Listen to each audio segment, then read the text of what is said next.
You want to double check the recording to make sure you got it? Oh, yeah. We got it. We definitely got it.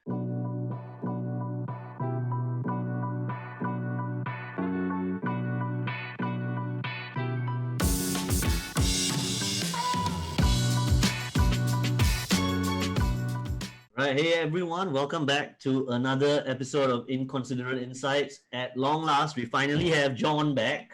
Right? What up, John? Right, finally. Finally. Back from the wild, abandoned nation of the United States. Like, how are you doing there? You poor people, you like. And he's not on his phone. Yeah, he's not on his phone. Look at him, he's in a hotel. He's bougied up in the last few weeks, man. Like, what's been happening? Finally making it in life, guys. Thanks for having me back on. Well, okay, so I mean, we've got the usual gang back, but today we've got a brand new edition, OG with us. Right? It means a bit too humble to claim he's an OG, but we have Benson joining us today, our filmmaker from LA. But let's not diminish his contribution, right? What up, Benson? What's up, guys? He's the in-house AD and the producer for Wong Fu Productions, right? So Yes. Benson, right, how's it like knowing that? Hey, you've got people all around the world who actually know your work. It's pretty insane. I've been a fan of Wong Fu since the beginning, since before YouTube. I was exposed to their work through my brother, who got it through like the college crowd at the time. So working with them has just kind of been surreal, to be honest. Being asked to do podcasts like these, to go to colleges, events. It's been pretty crazy because I always tell like fans that I interact with that, in another world, I'd be on the other side there. I'd be in the audience. I'd be, watching. I'd be supporting that way. But it's really cool to actually be a part of it.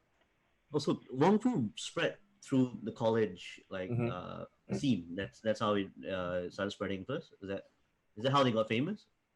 Yeah. So initially, I can break it down like pretty in detail, but yes, generally through like the California college system.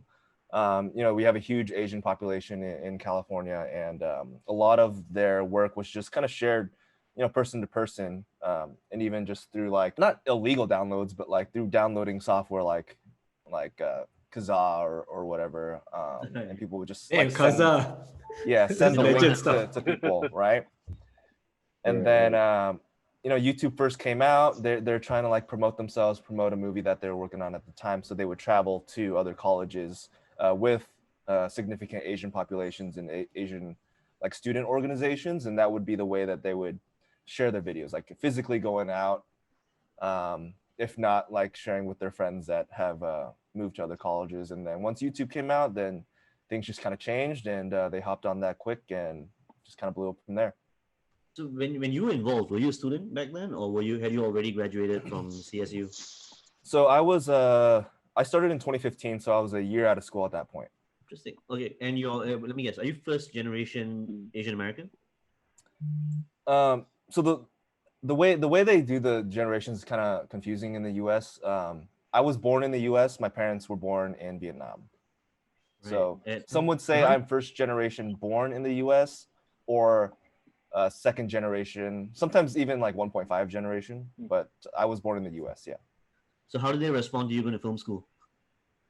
I don't know. I don't think I told them until like after I applied, because I'm the youngest of three. So my two older brothers, my first older brother like kind of went into business. Second brother is a doctor of physical therapy, and I've always kind of been aloof a little bit and like kept to myself. And then I just kind of did it. I've always kind of been somebody who just like did what I wanted to do, really, and ask for forgiveness later. So that's been kind of my thing.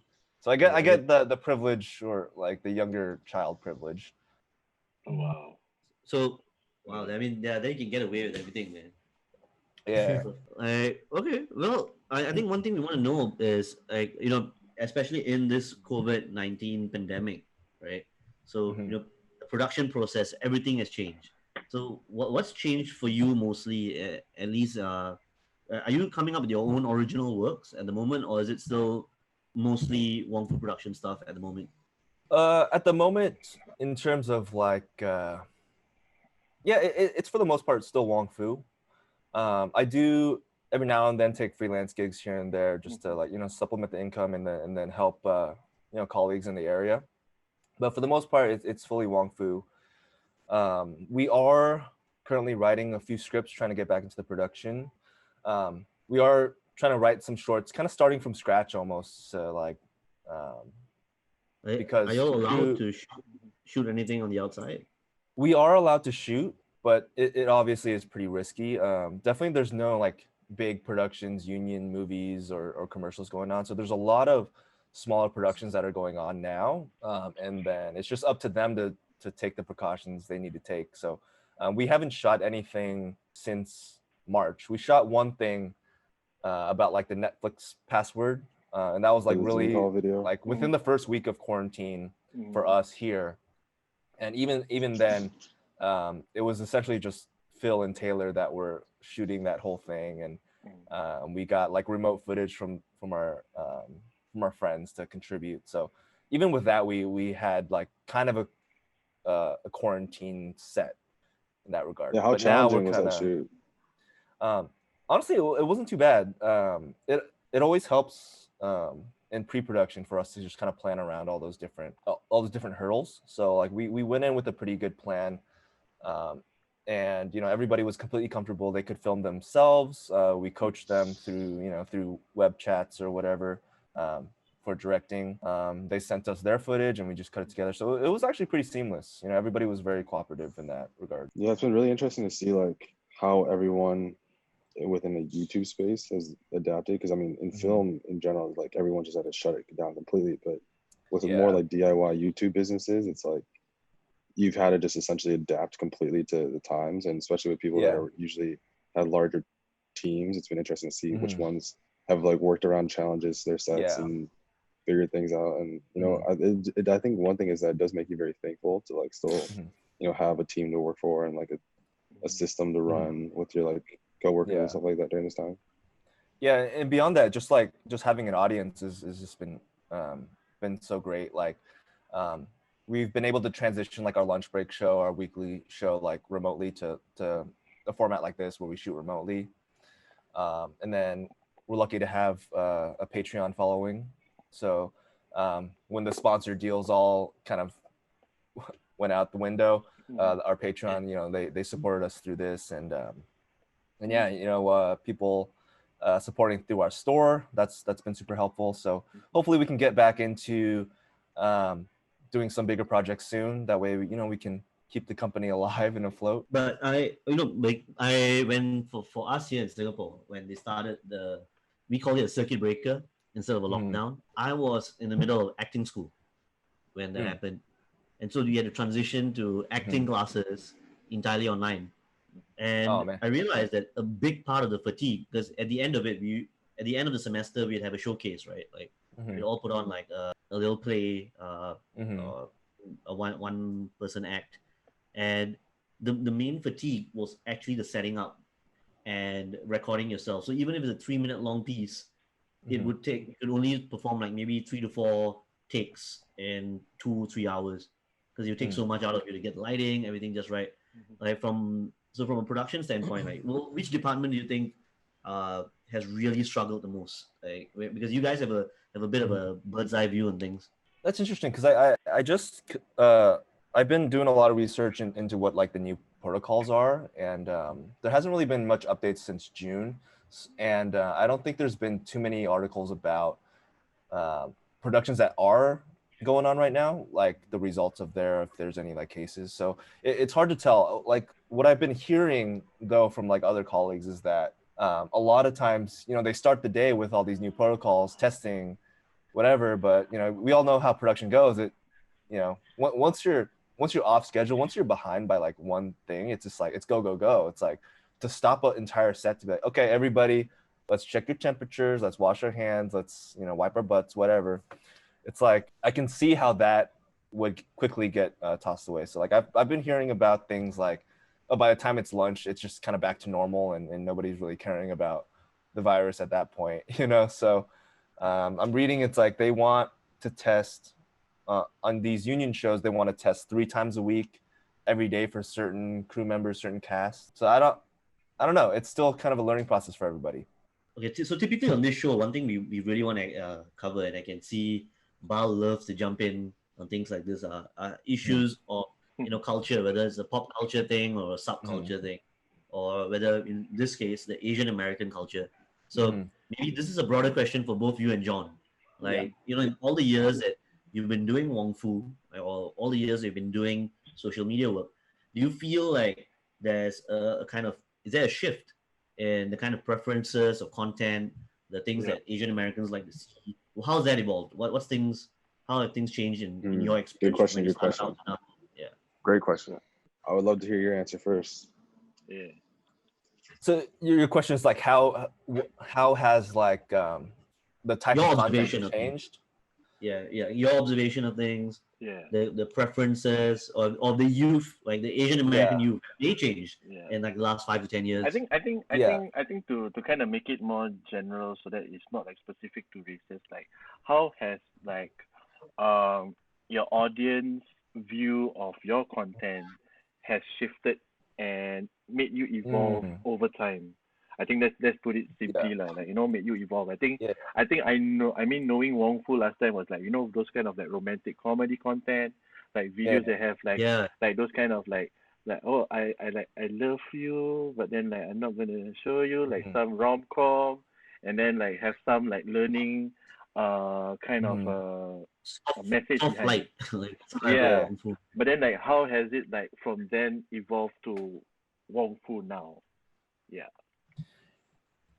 To be honest, I don't think it's changed that much. I think the biggest factor on like who consumes what content is more so like your age group, right?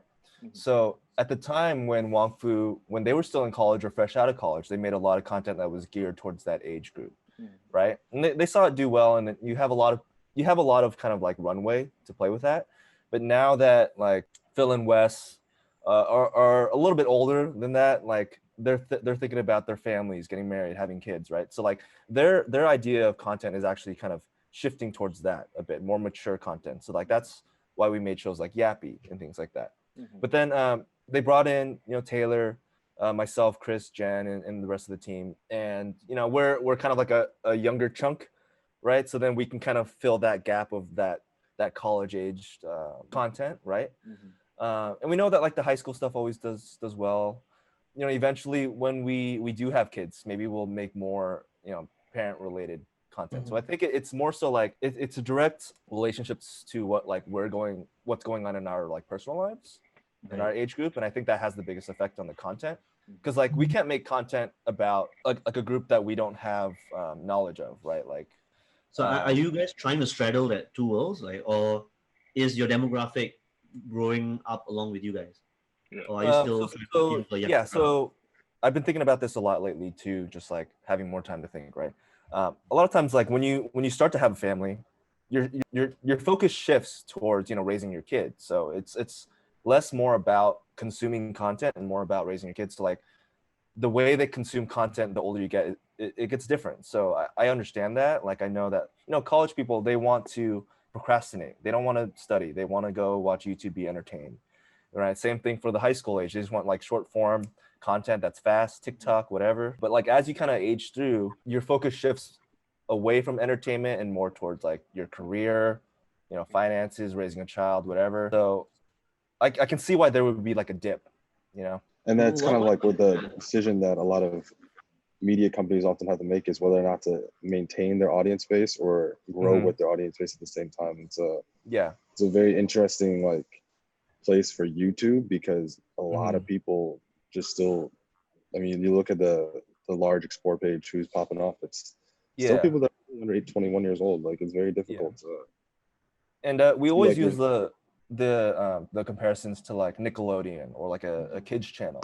It's like you don't expect Nickelodeon to also grow with the audience, and then eventually you're gonna make like lawyer shows and cop shows, like like Nickelodeon's always gonna cover that niche, that children audience, right? So we're kind of in that same kind of boat. We're kind of like an MTV age, maybe a little bit older than MTV.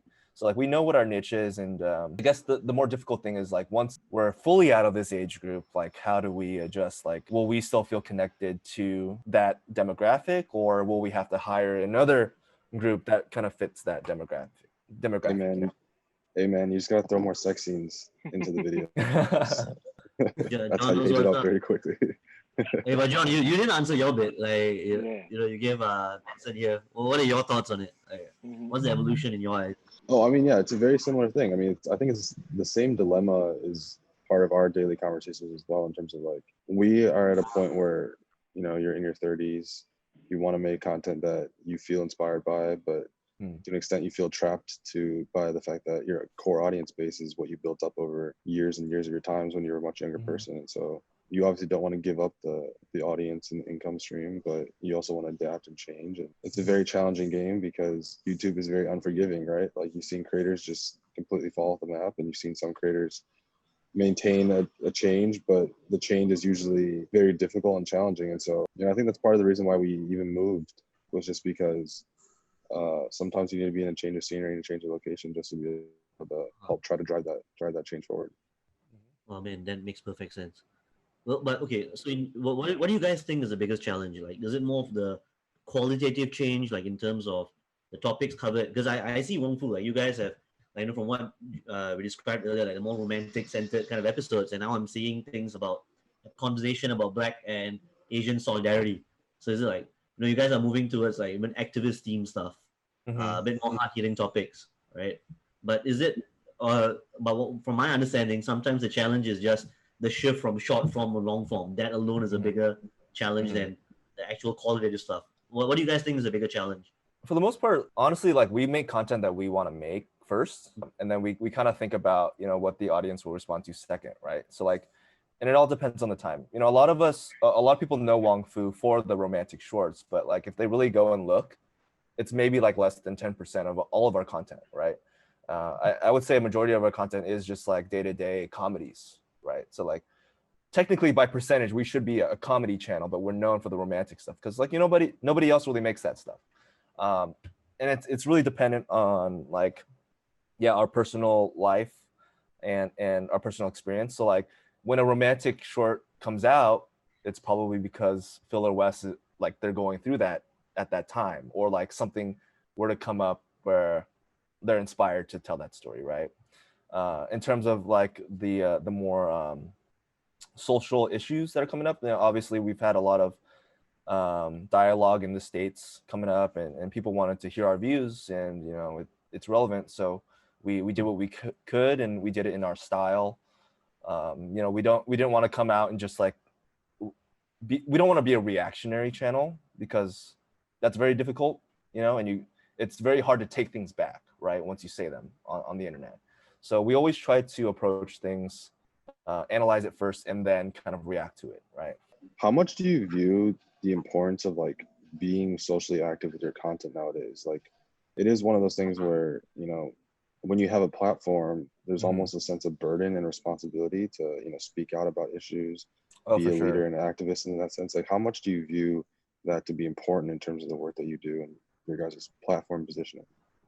I think it's very important. Like, context in general is always important, right? Like, when Wong Fu was first starting out, you know, there wasn't really a mission. They just wanted to create stuff, and they just happened to create stuff with other Asian American talent, and then eventually that became like, oh, this group is like, they are the leaders of Asian American representation in the media, like, just like kind of out of the blue, right? So then, you know, then eventually they realized, like, oh, you know, this is something important, right? In terms of like our Black Lives Matter videos, it's because people were asking for our opinions.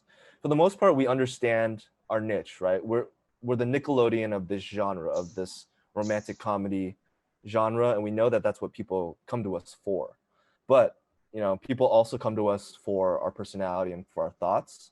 So, and like, we are fully behind our work, you know, we're not just like some robots that just churn out content, right? I think it all kind of comes out, all of us individually have different levels of our activism, right, and how we share that within like our own personal accounts, right? So, you know, Phil's big on Twitter about things. Wes is a little more reserved or more like analytical. And then, like, you know, the rest of us are all on our individual social media too. So it's very fluid. We're not like some corporation that is trying to steer like or brainwash our viewers or anything. Like we're all people too. Right. Do you think that No. the Wong Fu brand has a pool? Because I see that you guys still have, you know, currently Hollywood stars like Randall Park or Simu Liu, like involved in your shorts and your skits. Like, is there a pool that's bringing these guys in, or have they always been just a presence in the channel? We're in an interesting spot because you know, one being in LA, that's where everybody is, right? And then kind of we're pretty close to all the different organizations, all the different like film festivals. You know, Northern California is also a pretty big hotspot, and that's where Phil and Wes are from. And we're in an interesting spot where like we're higher tier YouTube content that like up and coming actors. It's a good opportunity for them to kind of like stretch their legs and like test their skills, right? Because they're not getting those A-list opportunities in Hollywood. So they're hopefully utilizing YouTube to get that experience, to prepare themselves for that, right? So even Randall Park, like when Wong Fu first met Randall Park, you know, he was still doing stand-up. He was still, you know, doing online skits and things like that. So like we're able to meet these people at like a strategic time that, you know, it helps. You know, when you're in Hollywood, when you're an actor, you know this, like you need a reel, right? But for Asians trying to get those bigger roles, if you're just in the Hollywood system, your reel's just going to be what, background work or sidekick work. So obviously you're only going to get those roles. But when you have leading opportunities in your reel, then it opens the door for more leading opportunities, right? There's something I'm curious about, right? Because I want to know if there's a cultural difference between Asian American, at least what do you call it? Like if they are more conservative in terms of the actors than they would be in Asia. Like what John brought up earlier, like, you know, you guys need more sex scenes, things of that sort. Do you find that are Asian American actors and actresses, are they more readily open to more risque content right now, or do you still feel like there's a certain pushback to going a bit more adult in terms of the things you cover? I mean, I definitely think that there's people out there that want to push that side of things. I mean, you look at Simu's Instagram and half his stuff is shirtless, right? So I think, you know, some people want it, right? But, you know, it's always good to get a footing in just like your standard content first, and then you kind of branch out from there. I think the struggle with, you know, just Asian females, right, is that they're just hypersexualized all the time. So I think in that regard, they're trying to shift away from that and to just play your everyday characters. But then your Asian males are desexualized, so now they're trying to push that envelope. You know, Harry Shum Jr., you know, like all these like just sexy dudes just trying to, you know, do that thing. And so it's interesting, like just to see such different strategies. You know, that makes a lot more sense, because I mean, here in Asia, because everyone from the casting agent to the audience is Asian. You see it all, yeah. Yeah, so there is no pressure to like, we want to desexualize things a bit more. In fact, the direction tends to be like, we want to push more boundaries. Yeah. Because at least in a conservative Asian society, there are those strict kind of lines. Yeah. So there is a pretty clear line between male and female, like representation in the media, right? Like, Sure. like Asian American males, they do want to be seen as the hero, right? But, you know, Asian females, they want to see, they want to be, you know, you're normal, like just non-sexual characters, right?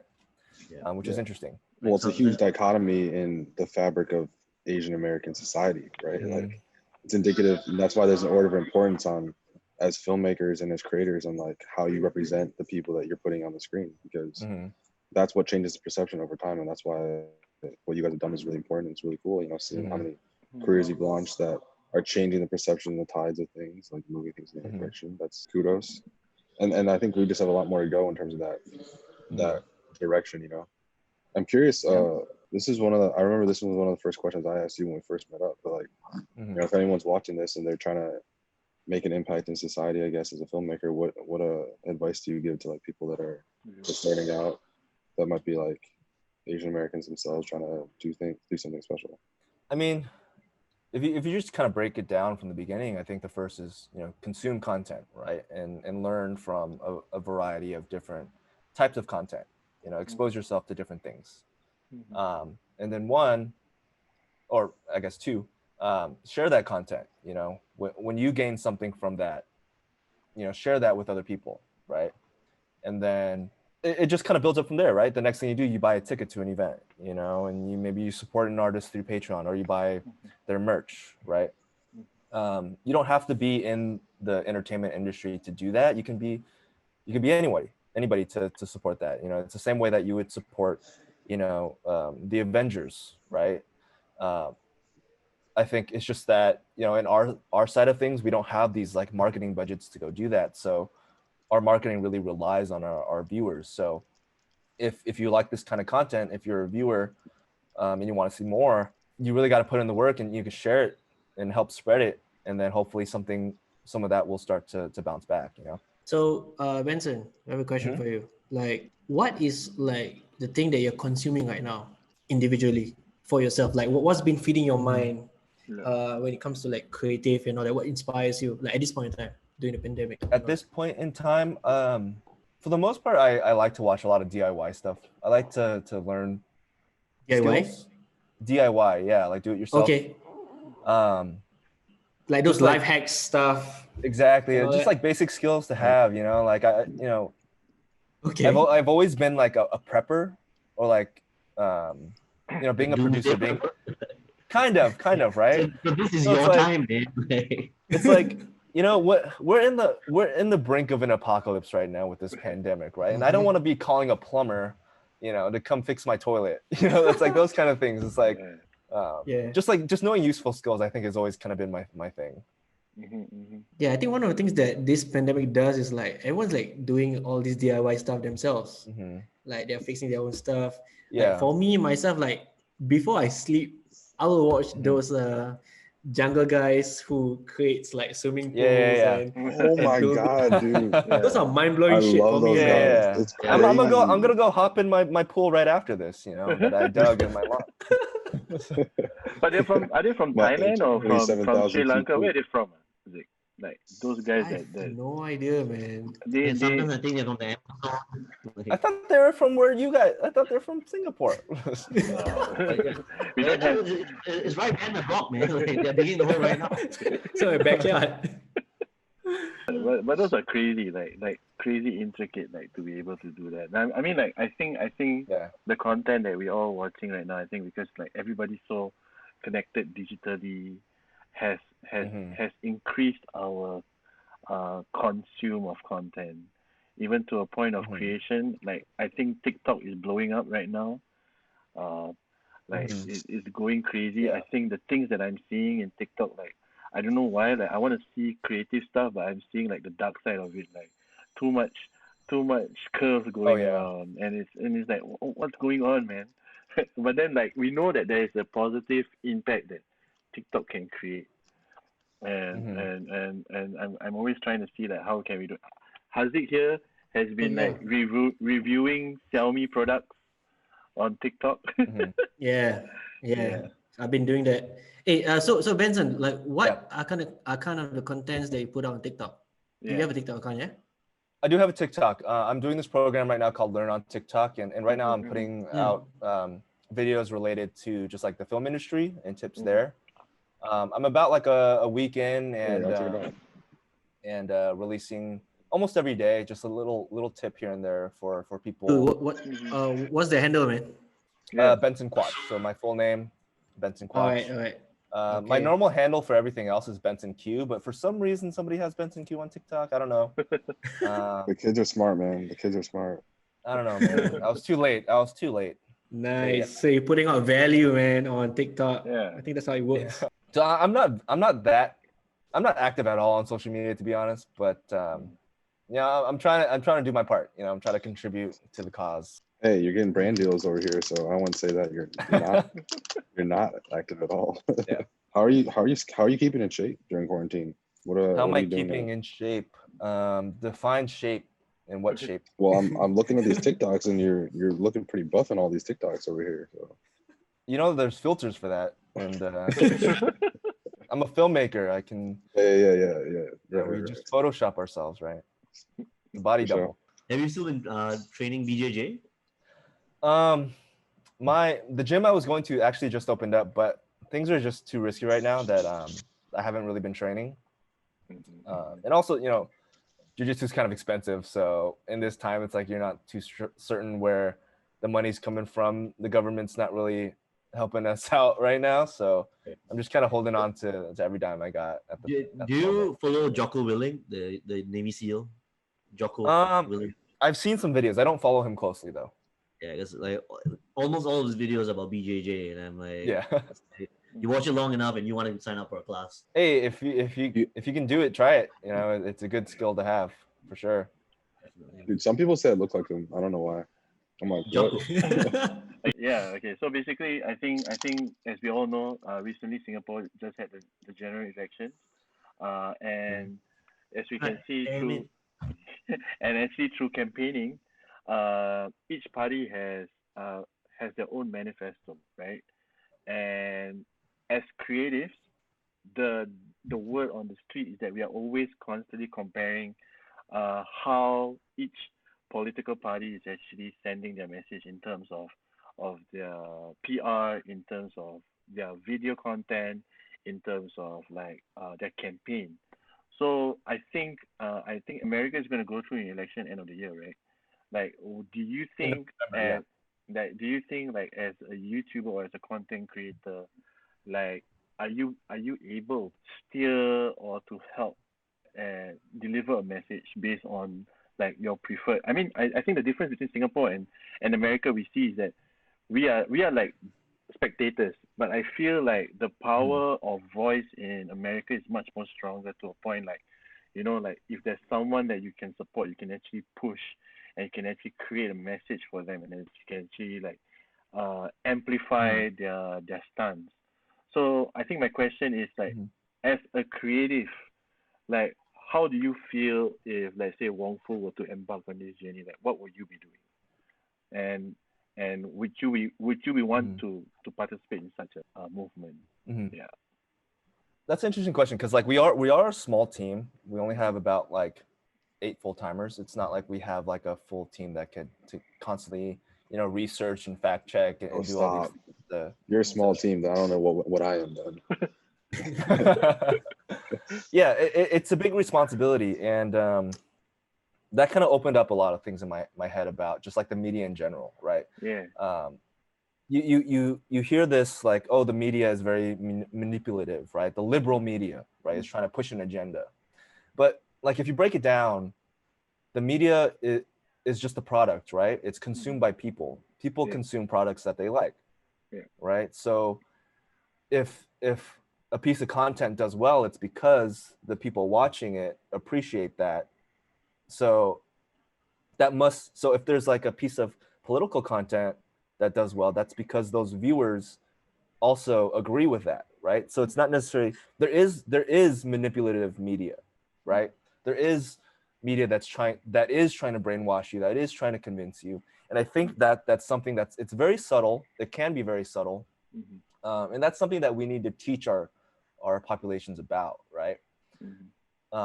Like everything is a sales tactic, and I think there's got to be some kind of way to where we can teach people like, hey, this person's just trying to sell you a product versus this person is trying to inform you, right? It's very easy to manipulate people in that regard.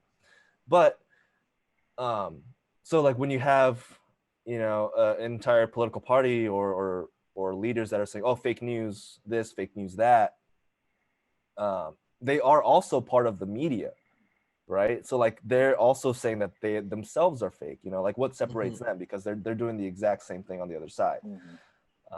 So there's a lot of this kind of like back and forth, like, but wait, you are the media, you're saying things are fake, whatever, but you're also, you know, you're putting the same ads on your thing, right? You're trying to sell me the same stuff, but for some reason the general population isn't like grasping that, or the people that support that side isn't really grasping that it's the same exact tactics, just kind of bundled a different way, right? So that's something to think about. I don't know. That's why we're just kind of like, you know, we want to make stuff that we know that we can back completely. You know, anytime we release like a statement, like the Black Lives Matter statement, anything, the whole team reads it through. We sit on it for a couple days. We release it, And then even though, even so, we stand by it 100%, but you see the comments, people bashing it within 2 minutes on a 25-minute video. Like, how are you commenting on a video that you haven't even gotten halfway through? And in a country like ours, it's so big, you would think that the cities, the big populations, you would think they would hold all the power. But the way our government's set up is that everybody's vote is actually not equal, right? If it was based on majority or whatever, this would be a completely different country. But because like we have states that have different populations, some votes do actually count higher, right? And then even on the internet, it's like there's no location on the internet. Everybody's got an equal voice on the internet. So an upvote vote counts the same, whether you're out here in the boonies, waving a Nazi flag. Like your internet voice is the same value as somebody else, right? So that's also part of this whole thing, making things really complicated. So to answer your question of like, will we be more active in that? I mean, it's tough because we want to be active responsibly. We want to be able to do the research and not react and then get it taken back. Like, oh, the article that we responded to was actually a fake article or whatever, or this was debunked. People are still sharing articles from February that are like, oh, COVID-19 is fake, and that's why they think that, because their articles are from February, January. They, you can trace all this back. If you work hard enough, you can trace information backward. Yeah. But what was your reason for asking this, Bao? Like, what's in your mind? I think for me personally, like, because sometimes when we resonate well with a political party in terms of the message, the special thing that we have as creatives is that we are able to like package it and beautify the message or amplify it into a greater level that touches hearts or touches like the five senses. So which is why I think like the conversation, I think I'm not just opening to you, I can open it to all of us. Like, like do you feel now with the voice that the power that you have, would you want to like participate in trying to send that message of the particular party, or the particular message that the manifesto that particular party has set, because you resonate well with it, and if so, like what would you do? Like what's the thought process in trying to make that work? Yeah. I think this question ties back to what John mentioned earlier regarding like having the audience, and do you guys feel there is a responsibility on your end to kind of spread some messaging and all that? But I guess it depends on like what Benson already answered. It depends on you guys are not really jumping into something. You guys want to make sure that you guys know something before you guys jumping in. It's something that is not of like your known territory, so that's something that you guys want to avoid. So yeah, I think I kind of totally get that. Yeah, as you're kind of asking your question, like it's making me think about like a lot of it is really going back to age demographics, right? Because if you think about I don't know, you guys have heard like the baby boomer generation, right? Or like Gen X. That I don't know if that's uniquely American, but basically, I guess what I was kind of like analyzing was, in the 50s and 60s, you're in a post-war era, or you're in a Cold War era here in the US. So like your national pride is very high. But, we as millennials are growing up in a different age. We're going in the age of the internet and information. So we have a more globalistic view of the world, right? Versus just our nation. So I think that's where kind of the divide started to happen. You got people focusing on nationalism and American pride or United States pride. And then you have an entire generation that's focused more so on what's going on in the world as a whole, climate change, right? So we're not as focused about what's happening in our immediate locales, right? Because we're getting fed information from everywhere. So I think that's where kind of like the shift kind of happened. So you have the conservative side of the United States that's very invested in their political party. That's why they're so powerful. They're smaller, but they're very powerful because they're able to focus in on their strategies, right? For the last how many decades. But then you have the more liberal population that's focused on a variety of things. That's why like we're so divided. You know, like you have a lot more proud Republicans than you do proud Democrats, even though there are more Democrats.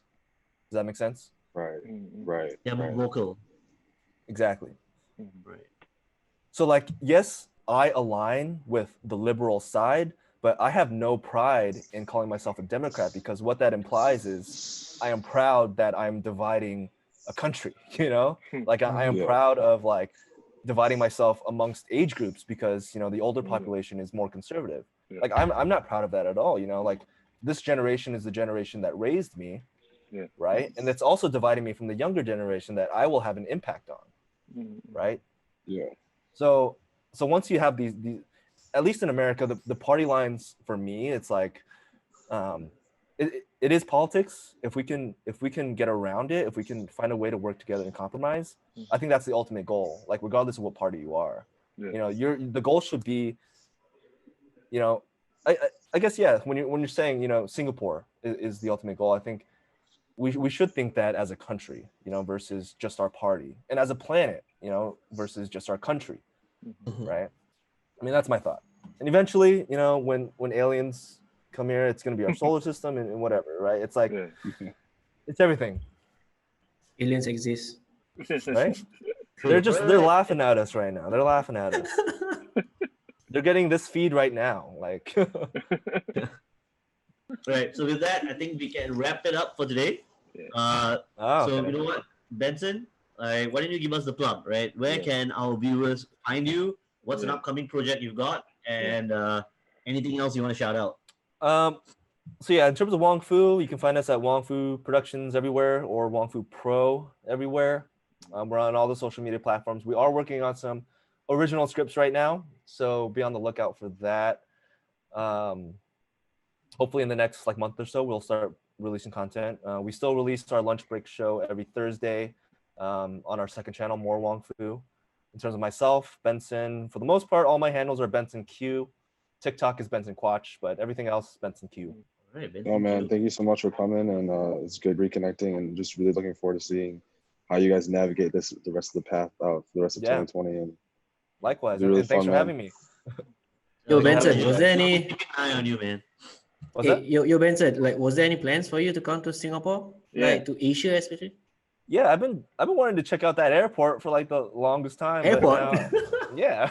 Just the airport. They want to see Yeah. Jewel. You want to see the fountain, right? The one with the Yeah. I was Yeah. planning a Right. layover, and you know. Right. I mean, like anytime you're coming down, just hit us up, man. Yeah. Yeah, for sure. Hopefully, you guys don't ban us for too long. It depends on New York for now. Yeah. Like, wear the mask. On New York, okay. I have a mask. Find I a have way a to mask sponsor us somewhere. all. Yeah, Find a way to sponsor us all, and we'll all head over. It'll be a good time. let's do it. Yeah. Oh, That's man, awesome, man. get everyone down. Yeah. Like, we had to pull out a few couches for you guys, but you know, it'll work. It'll work. Yeah.